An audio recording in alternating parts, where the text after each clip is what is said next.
centers, since it will affect all the citizens of Moreno Valley, regardless of what district you live in. Mr. Diaz. Well, I believe that, yeah, it is going to affect the residents of Moreno Valley, the whole city, not only one district. And I don't see why, the way I see this is a business, and I don't see why the residents in Moreno Valley have to pay for that. So it's like me asking you guys, the residents, to help me pay my bills for my one of my businesses. I mean, it should be a benefit to the residents. And I don't think why the liability should be on the residents. Okay, thank you for your answer. Mrs. Barnard.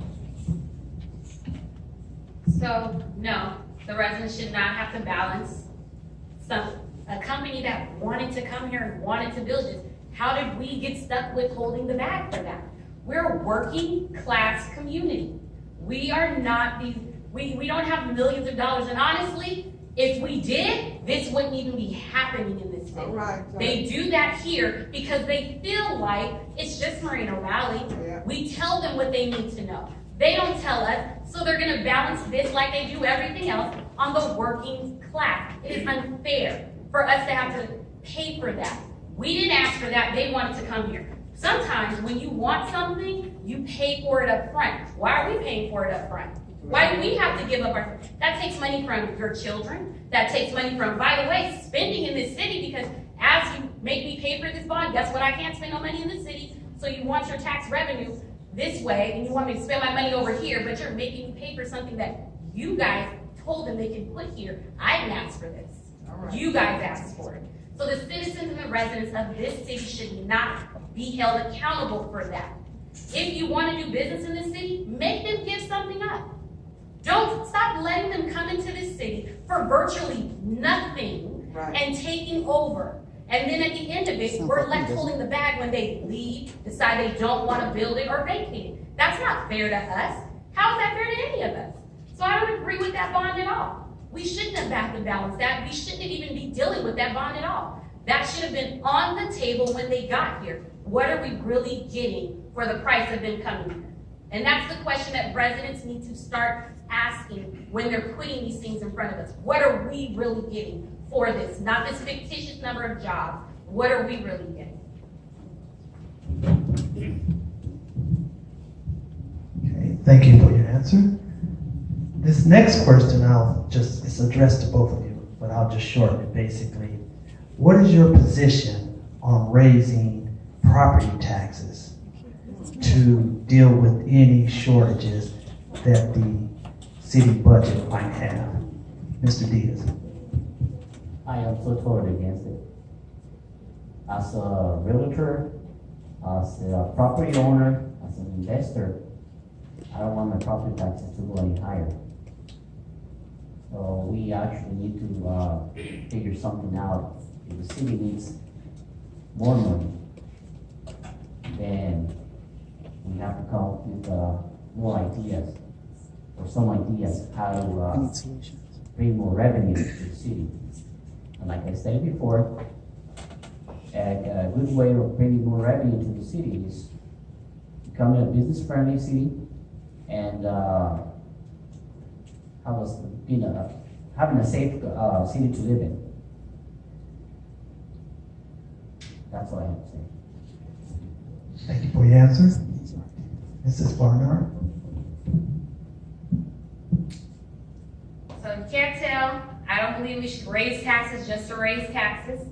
Like I said, we're working class. You budget your money the way you budget your money, and the same thing goes for your taxes. Because if they start to raise taxes to cover shortfalls, when and where does it end?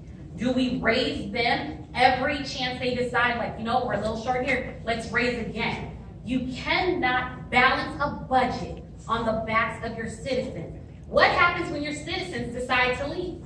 It's a simple issue that the state of California currently has. They try to balance the budget on what they call the rich, and the rich have the option that the working class don't. they can leave. So you start to raise these property taxes and there's no end in sight. Eventually, some of us are just gonna say, you know what, we're leaving. When does it end? You have to figure out, I have to figure it out every month. I know how much money I have coming in my house. I know how much my bills are. It is the same thing as the city. I know incidentals come up, but that's what the reserve fund is supposed to help us with, to make sure that the incidentals are covered. They cannot keep raising the money for taxes on us, thinking that, well, they'll just keep paying it. They'll just keep paying it. No, that's not right. I balance my money. You need to balance yours. You need to be held responsible. You are balancing the city. Make sure that you have revenue to cover whatever the expenses are. From what I've been told, they're supposed to be able to be solvent and cover everything because they are working and operating at 50% staff. And they're proud of that. So then you should be able to balance this budget. You shouldn't have to raise anybody's taxes around here.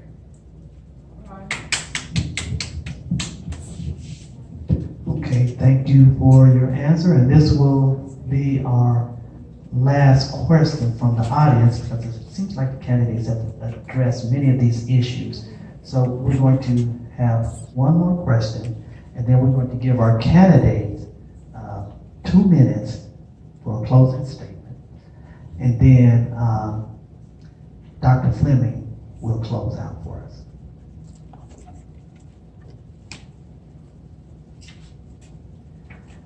How have you been active in our community before this election, Mr. Diaz? Well, I'm always involved with the community. I work with several high schools from my restaurant. When they have events for their students, I usually work with them, help them out, because I know that the high school students, they want to have events and they want to have some time. So I always let them use my place of business, and I give away gift cards, so that way they can have some fun. And I'm always trying to help people. I'm involved in the Chamber of Commerce and also the Hispanic Chamber of Commerce as well. I'm a member there. And also there's an associate, a foundation that many of you probably don't know what it is. It's called the Challenge After Foundation. That is for people with disabilities. And that's pretty much what I do. And if someone comes to me for help, I always try to find ways to help them out. Thank you. So there are many ways to serve your community. One way that I have chosen is to become a social worker. Prior to that, I was a paralegal, but it wasn't filling my heart the same way. So I decided to be a social worker. And I've served the city of Moreno Valley as a social worker, not just a social worker. I am one of those, you get your foot in the door either way how. I also, eligibility technician, which means your Medi-Cal, your food stamp applications, I process all of those. Those are one of the main ways that I serve this community. Going out, talking to just kids on the street. Like, I don't necessarily involve myself in, an organized event, but if I just see like the neighborhood kids or something like that, that's how I involve myself, hanging out and talking with them. Or even going to a booster club meeting for Vista Del Lago. I do that a lot for the softball team. Or I support my cousin's football team when he plays football and baseball. Those are the types of events that I do. I like to support my family in any way possible, in any way that I can. And sometimes that just means just showing up and saying hi. Those are the ways that I give back to the community. Being a social worker has allowed me to get paid doing something that I love. And that's basically one of the best feelings in the world. Like, yeah, I can be involved in all these other things. Being a social worker means I get to go into their house and I get to talk to them and I get to give back to them and help them find resources that they wouldn't otherwise know, or help someone who's on a fixed income figure out how they're gonna get to the next month and help them find resources. Those are the types of ways I've given back to my community, and those are the types of things I'm involved in, and that's what I like to do. Okay, thank you for your answer. Now, let's keep in mind, it takes a lot of courage to run for public office. Yes. And these candidates are to be commended for showing that courage to come out here and represent the people and basically put themselves out there. So at this point, we're going to give each one of the candidates 2 minutes to make their pitch for why the voters of the 4th District should vote for them. Mr. Diaz, you will go first.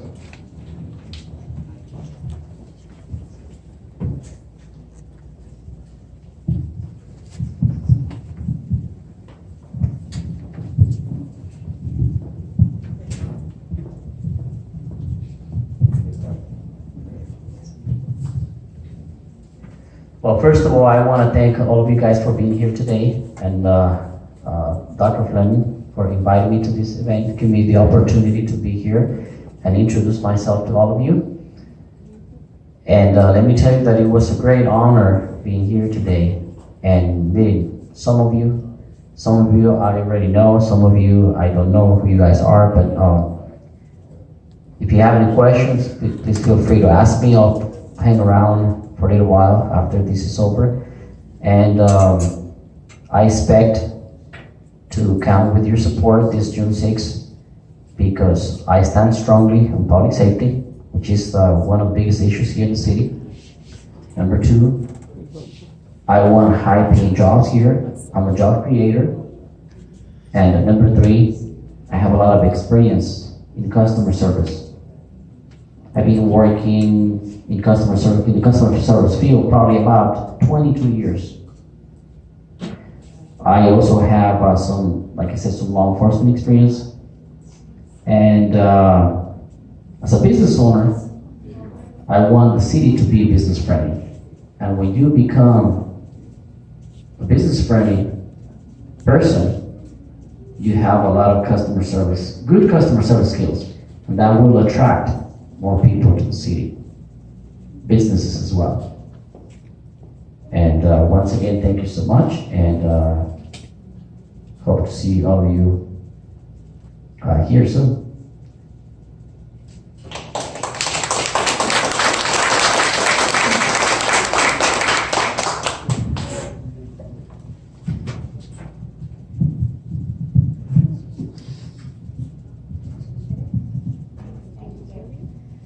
Again, I'd like to thank Dr. Fleming for putting this on. I would like to thank everybody for coming out. I know there were a lot of questions about who I am, where I came from. I've heard the whispers, I know, so here I am. I just want everyone to know that the reasons you should vote for me are quite simple. I do believe in standing up for the citizens. I don't believe that, we should just willy-nilly let them do what they want. No, you don't get to do that. They need to be held accountable, and I want you to hold me accountable. If I don't do what you guys are asking of me, or if I'm failing you, or I'm coming up short, I want you to tell me that. Because the only way that the city council and the city government understands that we, the citizens, are dissatisfied with the status quo is if we shake it up. You have to show them you're not guaranteed our vote, and you're not guaranteed to get what you want out here. You have to hold them, us, Mr. Diaz, all of us accountable, even as candidates. If we say something and it doesn't make sense, hold me accountable, call me out on that. I have no problem with talking to anyone. I have no problem with being called out, and I expect that from you because I do it every day at my job, and I do it even at home with my family. I expect them to call me out, and I expect them to understand that we can agree to disagree. What I want to bring back to the city council is a level of decorum, of professionalism, because at the end of the day, they're out here looking at our city, and we can't even hold a city council meeting without everyone arguing some days. And there are children there. I want to restore a sense of pride back in our community. And that's what we need at city council, a sense of pride, and someone that can go in there and take on the fight and do what needs to be done and do right by the city. And that's why I think you guys should come out and vote for me on June 6th.